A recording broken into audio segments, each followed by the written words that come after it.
Tyler, the Creator, is one of the greats of this generation, and there shouldn't be a debate anymore. He's up there with the Drakes, the Kendricks, the Kanyes, the J. Coles. He continues to deliver the highest quality of music again and again and again, and this is my completely unbiased review of Tyler, the Creator's The Estate Sale. In the intro to Tyler's new deluxe album, he proclaimed everything must go, and he was not kidding. We got 7 full songs, plus an intro, plus 5 new music videos. The first song is Stuntman featuring Vince Staples, and quite frankly, this song sounds like it was produced for a Vince Staples album and not a Tyler, the Creator album, so I completely get leaving it off the original. Vince has opened for Tyler on his last several tours, so honestly, it's surprising it took them this long to be on a song together. It's a great song, it would work as a single, it's just one big-ass flex from Tyler for the most part. The next track is What a Day, and I love Tyler's attention to detail on this song. When he says the line, barely replying to text, you hear a little phone vibration in the background like he just got a text. He says, call me a jet, and you hear a jet just taking off in the background. When he says paparazzi, you hear a bunch of cameras taking pictures. And similarly, we'll get to this song later, but on Dogtooth, when he says, that's a lot of motherfucking necklace. That's a lot of motherfucking necklace. Come here, candy boy. Why you got so many necklace? Why you got necklace? Smell like bitch in here. All y'all smell like this to me. And you hear all his chains clanking together as he shows it off in the music video. Not a lot of rappers do that on songs, but I love that little attention to detail and really putting you in the moment of the stuff he's describing in the song. And with What a Day, I love how the beat is kind of mellow, but at the same time, Tyler's rapping is pretty hard. The next song seems to be a fan favorite, Wharf Talk featuring A$AP Rocky. Quite frankly, I'm surprised this wasn't on the original album. Tyler even tweeted this is his favorite song on the album. He did a highly produced music video. The song fits the album perfectly, both thematically and sonically. And this is one of my favorites, so I would have liked to see this on the album. It would have made the album probably even bigger and been a hit, but nonetheless, glad we got it now. For those of you that are low class like myself and don't know what a wharf is, the definition is a level quayside area to which a ship may be moored to load and unload. Upon further research, a quay is a concrete, stone, or metal platform lying across or projecting into the water for ships, so whenever you see those metal things going into the water. And moored just means basically to dock. So there you go. Now you guys are all smarter and way more sophisticated. I do agree. I love A$AP Rocky's verse. I wish it was a little longer. I love the two of them on songs together. But to be honest, sometimes I think it's a good thing when a verse is too short or a high point in a song or even a song itself when they kind of make it feel like it's too short, because I think that kind of makes you as a fan, as a listener, want to come back to it more and more because you feel like you never get enough of it, and that kind of gets you playing the song over and over and over again. So I do kind of get why you would make it maybe a little shorter when it seems like the high point of the song. Although, to be honest, my high point of the song is the end when Tyler has that high-pitched go and then that groovy little instrumental at the end. I think that's the best part for me. I've also seen some criticism about Tyler singing on this song and some people saying it's a little flat. Well, first things first, you're wrong. To me, the way he's singing and the way he pitched his voice up is similar to how he sounds on Igor. And I honestly oftentimes don't think it's even necessary for the singing to be perfect in songs. I mean, yes, obviously singing well is very, very, very important, but I do think the most important part is the listeners to be able to feel the emotion that the artist is trying to portray with their singing, and I think Tyler is a master at that. The music video was also well done. Tyler's on a date by himself. He's riding his bike per usual. And to be honest, the video is why I'm not that mad A$AP's verse was so short, because the first time I watched it was with my girlfriend, and I heard her let out a gasping moan and go, oh my God, A$AP Rocky's so hot. So you know what?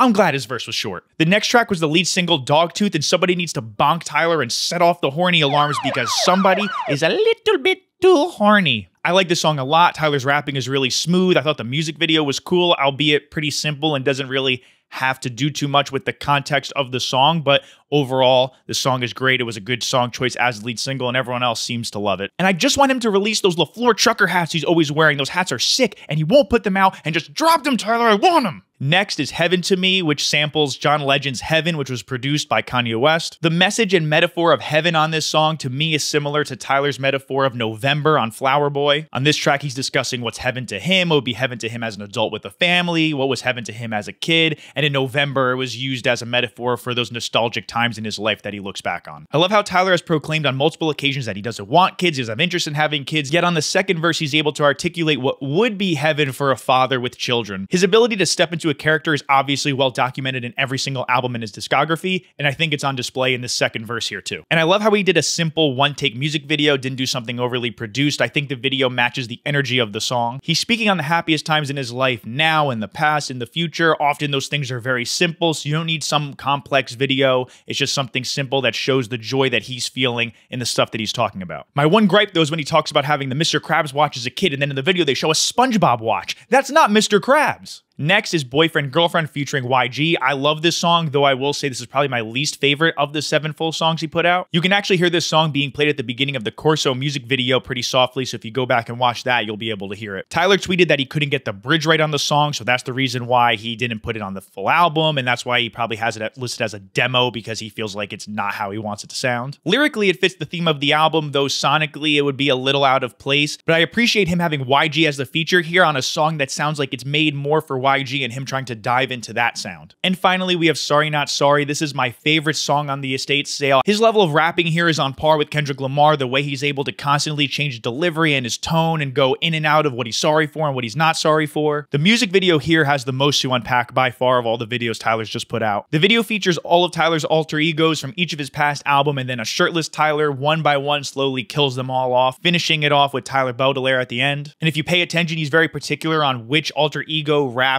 which lines that he's either apologizing for or saying he's not sorry for. For example, the Flower Boy Tyler is often rapping about the lines about his sexuality. You see the Goblin Tyler rapping at the angry, manic times when he's saying what he's not sorry for. DJ Drama also finishes the line saying a new era is upon us. So that, coupled with the shirtless Tyler killing off all the old Tylers, had everyone saying, all right, this means a new album is coming. I think the fact that this Tyler was shirtless and was wearing neutral colors, I think he just has black pants and white shoes on, to me means the next album we're getting, Tyler is not going to be hiding behind any character. He's not going to create any alter egos. We're going to get the true, authentic version of Tyler Okonma, and a lot of people online have been speculating that it might be a self-titled album. I do kind of subscribe to that theory, given that he's been really emphasizing his full name. He puts Tyler Okonma on the album covers, and he gives credits to himself and for who directs the music videos. He even says in an interview, I think he talks about being proud of his last name and using it more. You mentioned recently you were reconsidering, like, obviously you're Tyler the Creator, and you were like reconsidering potentially like adopting your surname more. My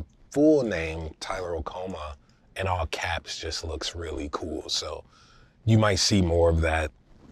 I don't know. I'm getting older, and I think when people get older, they start realizing shit and liking things they didn't like. You just start changing. So I think my version of that is looking at my name and saying, oh, this is actually cool. So my prediction is that later this year, we're going to get a new Tyler, the Creator album, and there's going to be no character that he's hiding behind, and we're going to get the truest version of Tyler that he's put out ever in his career. And the last thing I can't figure out is who is this guy at the end of the Sorry Not Sorry video? I didn't even notice him the first several times I watched it till I saw someone point this out, and I don't know who it is. I feel like there has to be a meaning to it, but unfortunately I'm too stupid to figure out who it is. So if anybody watching this knows who that guy is supposed to be, or who's supposed to represent, or if it's someone in particular, let me know, because I can't figure it out. And last couple things, the Hot Wind Blows music video Tyler dropped. I love that it's like partially a vlog, partially a music video. I love how he's actually showing his experiences in Switzerland that he talks about in the song. And lastly, I'm surprised that Fishtail wasn't on the deluxe here. If you don't know or you haven't heard it, you can find it on YouTube, but Fishtail has only been available on the hard copies of the vinyls and the CDs of Call Me If You Get Lost, and it replaces Safari as the outro. I would have expected that to be on the deluxe here, but he still didn't put that anywhere on streaming, so it's only really available if you find a link on YouTube and if you buy the physical copies of the album. If I was going to rank these songs for me personally, I would do Sorry Not Sorry, Wharf Talk, Heaven to Me, What a Day, Dogtooth, Stuntman, and Boyfriend Girlfriend. In conclusion, Tyler the Creator is the GOAT. He dropped the best song of 2023 with a bunch of unreleased songs from an album that he made 2 years ago. I'm glad hip-hop fans are now finally catching on to the greatness that is Tyler the Creator.